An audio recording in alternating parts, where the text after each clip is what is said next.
Hello everybody, welcome back to Hidden Harvest with Liz. My name is Liz and we're in zone, let's see, no, I was supposed to say 7. We're in 8A or 8B. We're right there on the line in middle Georgia, and today we're going to be doing ourselves a full tour. This is supposed to be June's tour, but as you can see it's in July, so it's quite a bit late. We went through a very serious drought and then we suddenly got saturated with all of the water. So since we are late, we're gonna have to go over all of the things that happened this past month.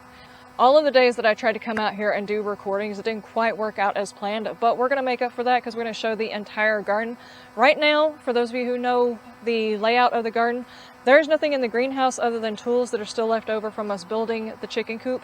So there's nothing to show in there, but I can show you the stuff that's right beside it, and there have been a few changes. Right here in the area right next to our greenhouse, right there, we've got our strawberries, our Jerusalem artichokes, and our asparagus, and all of them seem to be doing quite well. So far, we do not have any blooms on our Jerusalem artichokes, and the strawberries are producing one every now and then. That's kind of like runner season from what I understand, and it's not really producing a whole lot of strawberries. But I'm hoping to get another flush in the fall.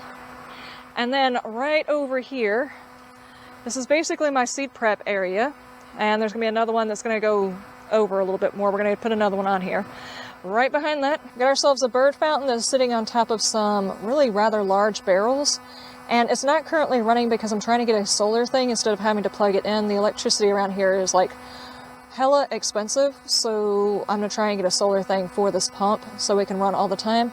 And then I've got my blueberries here, which is kind of weird because we're going to attract some birds next to my blueberries, but I needed to get them in the ground and they really needed to be inside something where I could control the soil, because our soil is very alkaline. Or at least our water supply is very, very alkaline. Our soil, I have no idea. It's a little bit better. But it seems like with as red as some of these guys are turning, it's not even acidic for them now, even after having treated this. Now, mind you, the things that I put in here take time to break down. So I have put like some coffee stuff, not near the plants, but like in the middle, to try and bring the acidity up in the soil and then water it with rainwater.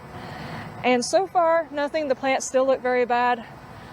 These particular blueberries may not survive, which is bad, but at the same time, this isn't where I wanted my blueberries to go to begin with. I just put them here because it was an above ground bed where I could control the acidity. If they don't survive here, which that one more than likely won't, and this one probably won't, that one looks they all look pretty bad. So even if they don't survive here, this bed will be open for other things later on, and I can move the blueberries into other locations. They were actually supposed to go over in my orchard. Now, the issue with my orchard is, as much as I want to show that right now, there's a bit of a catastrophe that is going on in the orchard area. Thankfully, none of the things that I have planted as far as fruit trees are affected, but one of the tree limbs has fallen down during our latest storm.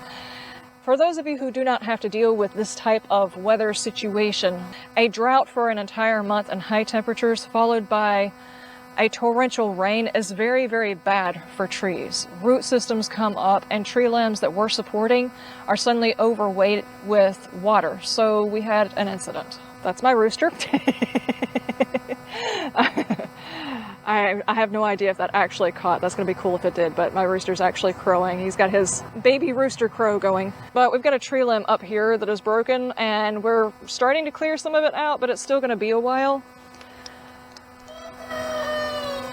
before I have a chance to actually move all of that wood out. Plus, we're trying to be very careful because we want to reserve as much of the wood for fires as possible. So just cutting it down and then getting rid of it or burning it or whatever is not a really good idea. We're going to try and figure out rooster. We're going to try and figure it out, but let's move on with it. As per the usual, I think I watch a lot of gardening channels and they always apologize for whenever their rooster starts crowing or the chickens start making noise. If you're watching a gardening channel and you're upset because you're hearing animal noises, you're probably not watching the right kind of content. Gardening may not be your specialty, or at least farm gardening. So he might be going off in the background quite a bit because he's very excited about something. Probably the fact that I'm out here talking. I usually just work in the garden and listen to stuff on my headphones. I don't do a whole lot of talking. But let's actually walk through the garden. Ooh, I did not realize I had done that. Oops. Okay, in this first bed right here, we have got some paste tomatoes. As you can see, they kind of look piddly. Most of the garden actually looks kind of piddly after dealing with the drought that we had and all the rain that we got afterwards. A lot of the garden is not looking all that lovely, but since we got the rain, things are starting to turn around. A lot of my plants that were, let me see if I can, oh, here's a good example.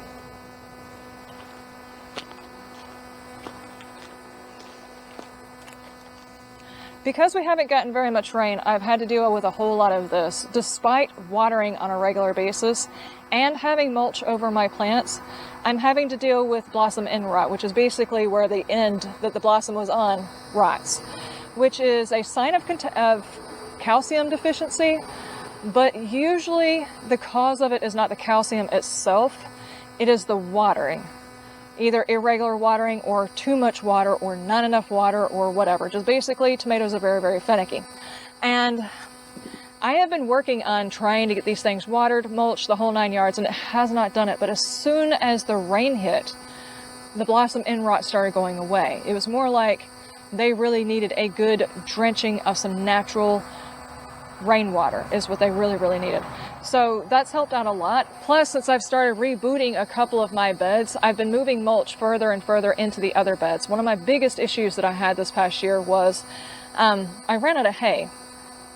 Mind you, don't use, well, I use straw, but don't use straw unless you're ready to pick out all of the weeds, because that took a long time to get rid of all the wheat seeds out of those. And finally, I got to the point where I wasn't fighting those, but I didn't have enough to cover all of the beds. We've got you can only see part of it. I've got my wood chip pile, and every time I've been revamping a bed, I've been fixing it. So I'll show you the next bed too, after we finish this bed. I have got my cherry tomatoes. I've got my cherry tomatoes, and they seem to be producing pretty well. I've been getting a steady stream of those.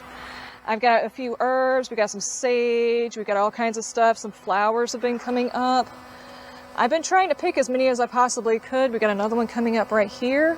If I'm not mistaken, this is a red one. Plus we got our snapdragons over here, some more sage over here, basil, lemon basil, and right here is a Mexican sunflower. I did not think this thing had survived. When it rained, it suddenly took off, and my nasturtiums are all gone, basically. It got way, way too hot. And I'm not sure whether or not I'm going to be able to keep my mint alive, but it usually looks this bad during the summertime. But even now you can see like new growth coming in. So it's alive. It's just looking very, very pitiful on both sides. I did recently go through and revamp their pots. I up-potted both of them, and then I cut off like the bottom layer of root system and added some more soil into it and some more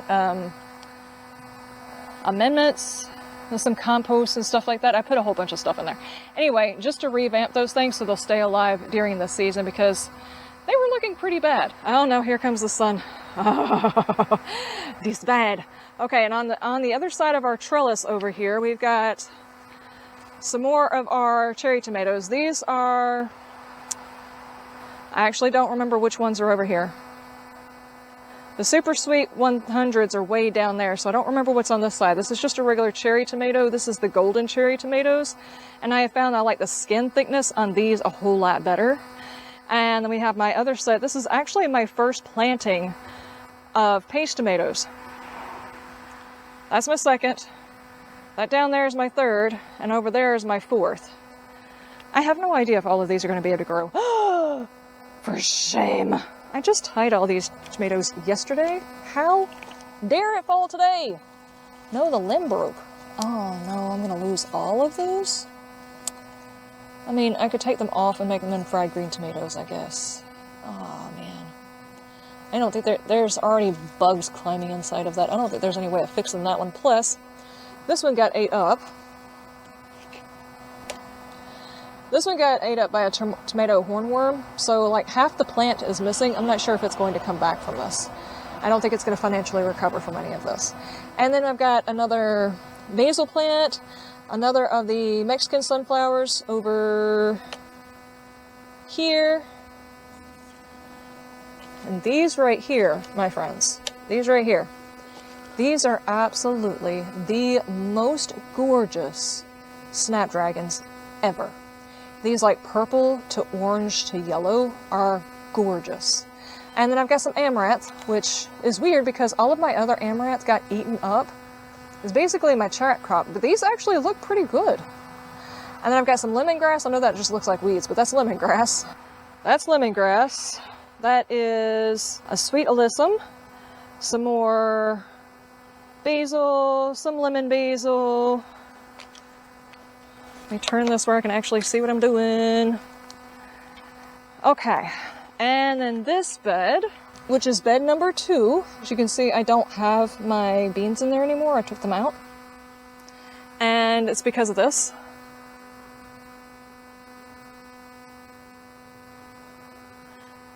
Apparently there's a bit of an issue with sunflowers and certain plants, and not everywhere, every time they grow them, have this issue. But sunflowers produce an enzyme around the root system to stop other things from growing around it, I guess as a way of killing off competition. And one of the things is potatoes, another one is, it's like potatoes and something else. I should really know this by now because I had to research it. There's a couple of things you're not supposed to plant around them.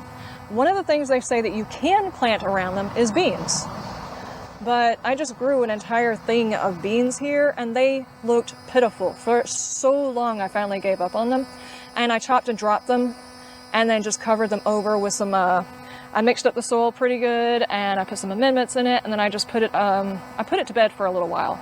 I'm just gonna let it sit as is for a minute. I do have a couple of tomatoes that are planted in the bed. It's the last of the tomato, seed starting that I did. My 3rd or 4th seed starting that I did. So I got the last of those guys planted in that bed. That might be one of the plants I'm not supposed to put in there, in which case they're not going to do anything. They're just going to sit in there and do nothing while I allow my sunflower to take over the entire bed. But honestly, the sunflower is close to maturity, and I want the seeds from that sunflower and the only one other sunflower that has survived, because I want to make a sunflower bed. And the only way I'm going to get one that produces very, very well here is to take the seeds, the ones that grew by themselves, they volunteered. So yeah, I'm killing off other things in my garden to allow the sunflower to survive. I won't even get into the fact that I think that's absolutely gorgeous up there. And you saw where I was standing, where that first flower is, and you can see the other flowers up above it.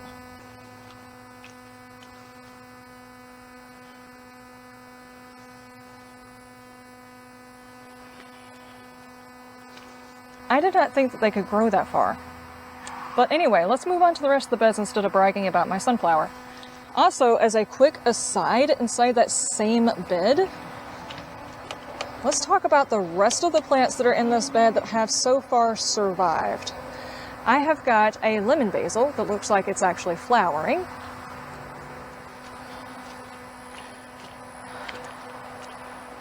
Yep, it certainly is. I have never seen this happen before. Of course, this is also the first year I've grown a lemon basil. We've got a lemon basil, we've got 2 tomatoes, 3 tomatoes, 4, 5 tomatoes. We've got a pepper plant. Now that I know potatoes aren't supposed to be planted with these, none of this will probably survive. And the problem is I was really hoping to get some off of this one. I found one place in town that was growing the jalapeno, or in their case, this is a jalapeno, which is a jalapeno without any heat. And I wanted to grow these and find out if they were any good. And it probably won't survive being in here. Speaking of which, I probably should move it. There's got to be another place in this garden I could put it. Maybe. I actually might have a spot. I have another bed of tomatoes, and I have other stuff growing, but this might get moved. And then up here we have some squashes. And these should be the...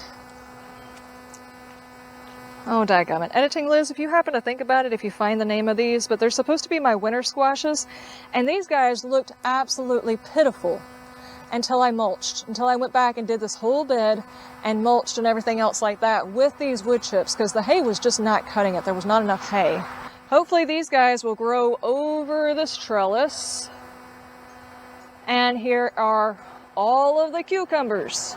And I actually need to look through and see if I can find a cucumber, because it's been a couple of days since I found one, and I have sneaky cucumbers.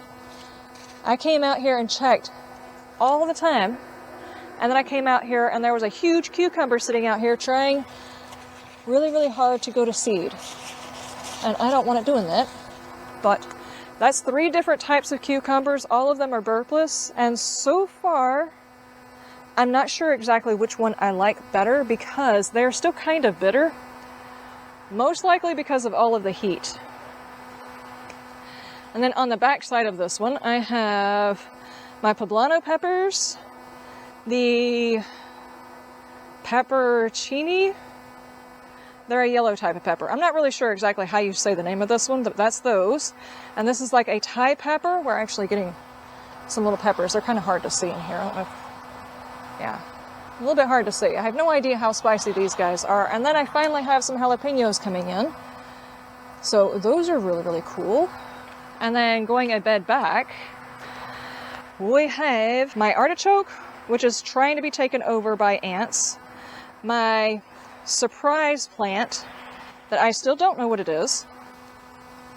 As you can see, it kind of looks like a cross between a jalapeno and a banana pepper. Some of these look very banana pepperish, like that. Oh, and I already plucked the one that looked more like a jalapeno. This one looks a whole lot like a jalapeno right here. But these are not banana peppers. They're not long enough to be a banana pepper, and they're spicier than a banana pepper. So I think this happened during the whole Peppergate scandal, where someone's peppers got shipped wrong, and this is one of them. This is supposed to be a bell pepper, like this one. And this one's not even producing anything. I don't know what it's doing. It's just sitting here doing nothing. But these are producing. These are supposed to be the tiny ones. This is another tiny one, another regular one, the bigger one right here, the California Wonder. And that's another California Wonder. And then that one I think is just supposed to be a California Wonder as well. It's just like the yellow version. One of those two is the yellow version. The other one is the California Wonder. I don't know. Then I have my epazote, which I think is going to seed. The big sunflower.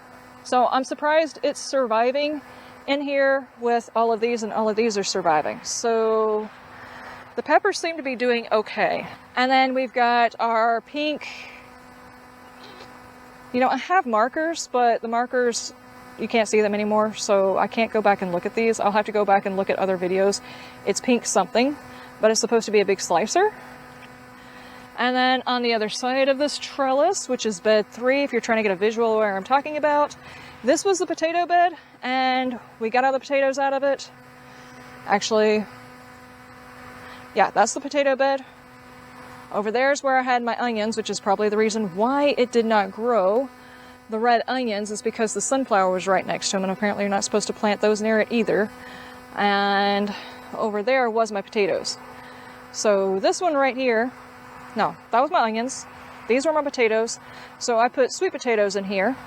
I refurbished the entire bed. I laid it back out. I put in amendments.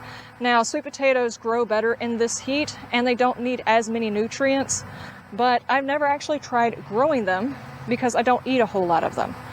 But maybe if I can get them to grow properly, I'll hunt for some more good recipes for them. We'll see how it goes. And then I've got my beefsteak and another slicer over here. These are just now starting to take off after I put the mulch in. Once I mulched it and stuff, these guys actually started taking off, plus I added nutrients around the base of the plants and stuff like that. And then one more back, so we're on 4. This is like my 3rd planting of tomatoes, and they seem to be catching up and surpassing the others. And I've got a little bit of basil right here. I'm not sure if that's a calendula or what that is, but it's one of my flowers and didn't do anything, or it hasn't done anything yet.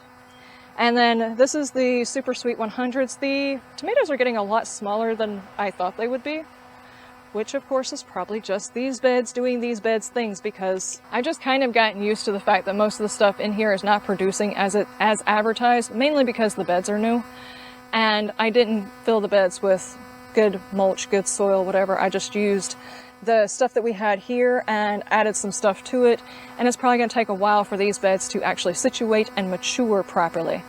And that's all the reason why I put in some wood chips. At first I wasn't going to do the wood chips, but after a while I was like, okay, the hay is not working. The hay dries out very easily, and it's not adding a whole lot to the bed as far as nutrients go, because there's not a whole lot of nutrients in the hay. But the wood, on the other hand, even though it takes longer to break down, which means I won't have to replace it as much, I might just have to, up the layer and make sure I move it because it ties up nitrogen, yada yada.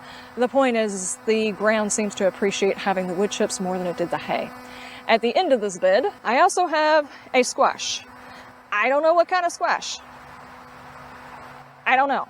And the reason I don't know what kind of squash is because I did 2 different plantings, and I don't know if I put the same one into the same spot. So it might be a pumpkin, and it might be a spaghetti squash, and it might be one of the butternut squashes. We're just going to have to wait and find out, because that's the same section of the bed I tried to plant the pumpkins into, and they didn't germinate, or at least I don't think they germinated. I really need to be careful about double planting things and making sure I put them in the exact same spot so I'll actually know what they are. But the determinants that I have sitting here are not the paste tomato determinants. I think one of them is, one set of them is, but the rest of these are like a beefsteak bush variety that I wanted to try out, because if I like the bush steak is what I think it was like. It's a beefsteak bush, so it's a bush steak. Bushka. Actually, I have a chicken whose name is Babushka, so I like saying it. Anyway, if I like these better than I do the vine type, I might grow this one instead of the vine type, because every time I have a larger tomato start to get to where it needs to be, I either have an issue of it getting the the blossom end rot, or it'll suddenly rain and bust it. So I've actually taken to any time one of them starts to blush, and it's been like a day and it's blushed. If it looks overcast, I pull the tomato, regardless to whether or not I want to leave it on the vine or not, because it doesn't go so well when I leave them on there. But all of these seem to be doing okay. I just strapped them up to their poles yesterday because they were starting to fall over. And I also have some basil and everything over here to act as a repellent. We'll see whether or not that actually happens. Everybody's talking about that, but I couldn't get any of my marigolds to work this year. None of them germinated. So I have no marigolds in this garden at all. That's supposed to be a good deterrent. Let's move on to the next one. I have my cantaloupe along the trellis. I've got my black-eyed peas. It's the purple whole black-eyed peas. And then I've got a scallop squash and a yellow crookneck squash over here. And look at this. I've got a baby cantaloupe. And I could have swore I saw another one over here somewhere. Oh, here it is. A baby cantaloupe right here. So I'm going to have to brace this one so it doesn't snap off, because it is hanging up in the air. But I will do that as soon as it develops a little bit more, and I've got to find something to do it with. Now, these beans, on the other hand, are basically done. I have already gotten several harvests off of them, only about 1 bag full that I put back, but I did harvest some green ones as well. And there's still a few over here producing. As soon as these are actually done, I'm taking these guys up, and I don't know if I have enough time for a second planting right here. But either way, I'm chopping and dropping all of these in place, so this bed should be ready for a fall planting. And then I have these squashes, and I've got another scallop squash back there. And I just took 2 yellow squash out of here yesterday, so yeah, it hasn't produced anything since then. And then I still have my lettuces going right here, even though they're all bitter. I'm just letting them sit here so I can get the seeds. And as soon as they start producing seeds, I'll pull all these up and chop and drop those as well. So this whole bed is almost ready to go out for the season. These guys, I'm surprised they're not dead yet. The fact that they keep coming back to life is a testament to how strong these particular plants are. I've already thought they died quite a few times. They fell over, they cracked, they didn't produce for a while as they recovered, and now they're trying to come back and produce again. We'll see what happens. Okay, and we went from that bed, which is tomatoes, over this trellis, which is the beans and the squash, and now we're going to go over this trellis, which is my loofahs. And I've got like 3 loofahs.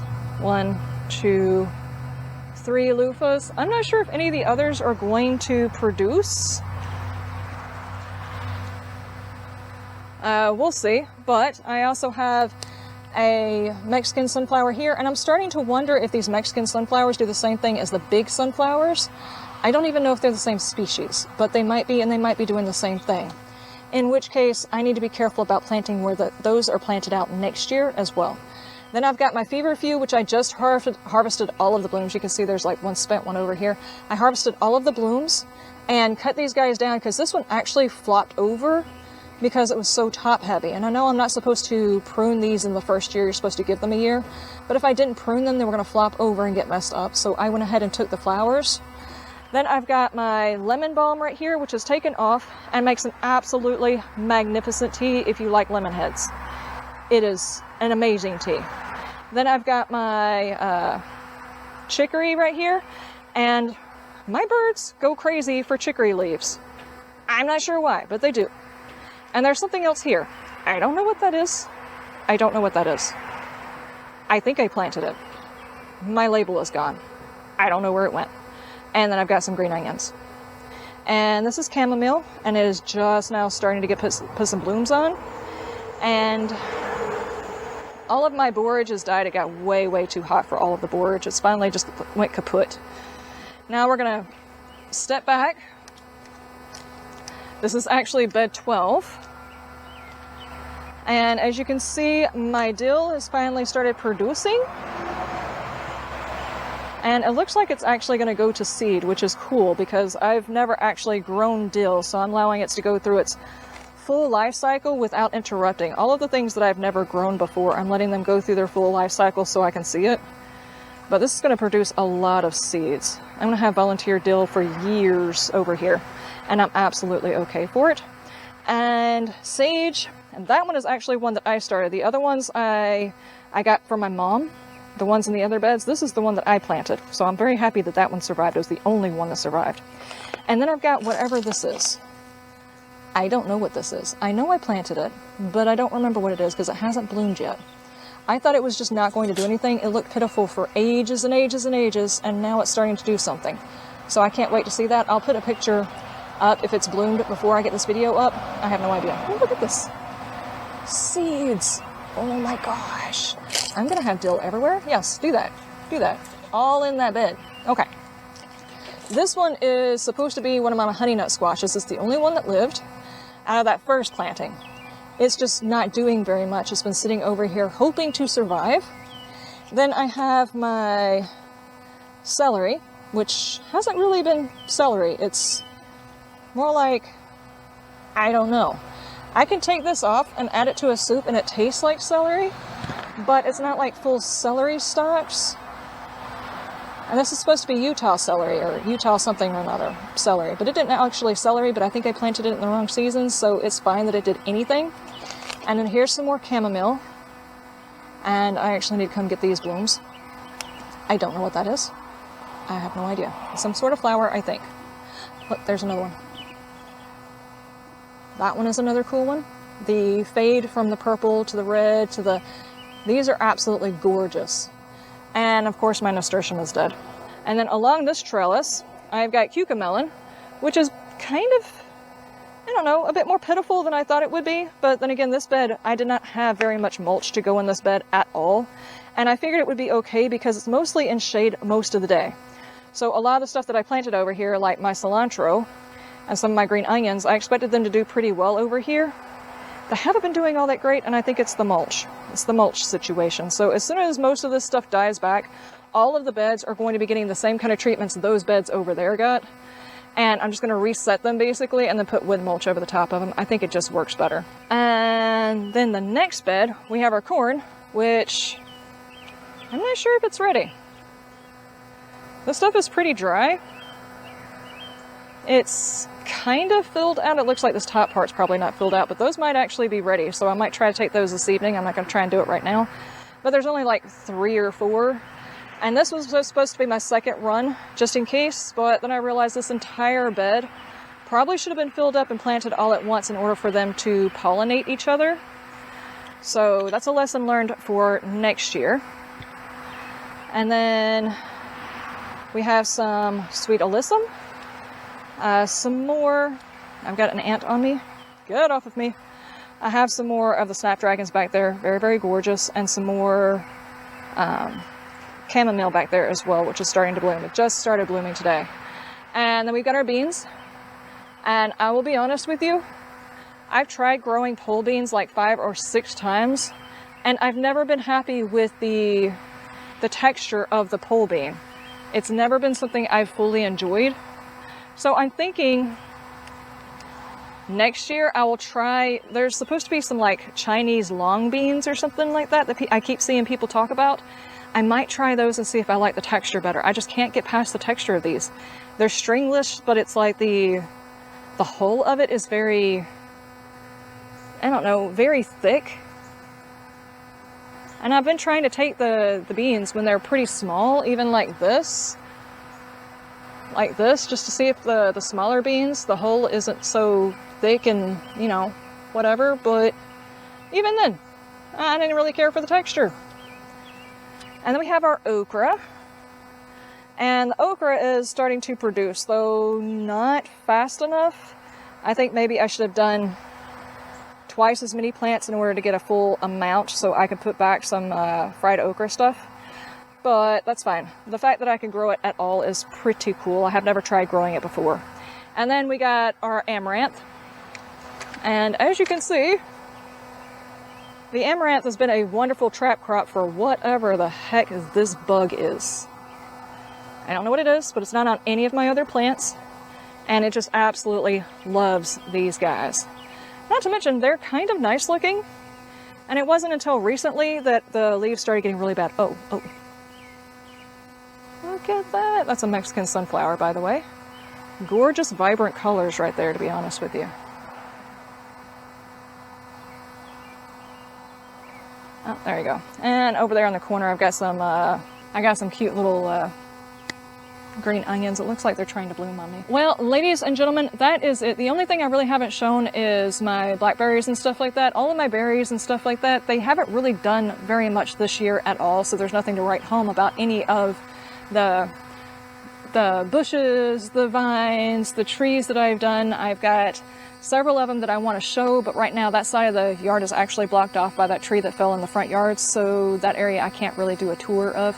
But I haven't completely been neglecting those. I have been putting down the wood chips and watering them and everything else like that as I can get to them. But ladies and gentlemen, that is it. That's a whole lot of garden that's grown up. A lot of stuff that has already died and been replaced, and new plants are already going in. So I think I will go ahead and end it here. I would love to hear what is working in your garden this year, what's not working in your garden, and what have you tried this year that was new that you did or did not like. And like, I think I'll plant like 5,000 of those next year, or I'm not going to plant that again. Like, I'm going to plant 5,000 sunflowers, but I'm not going to plant them in my beds next year. Oh boy. I will see you guys in the next one. You have a wonderful day, wonderful night, and you stay shiny. Bye.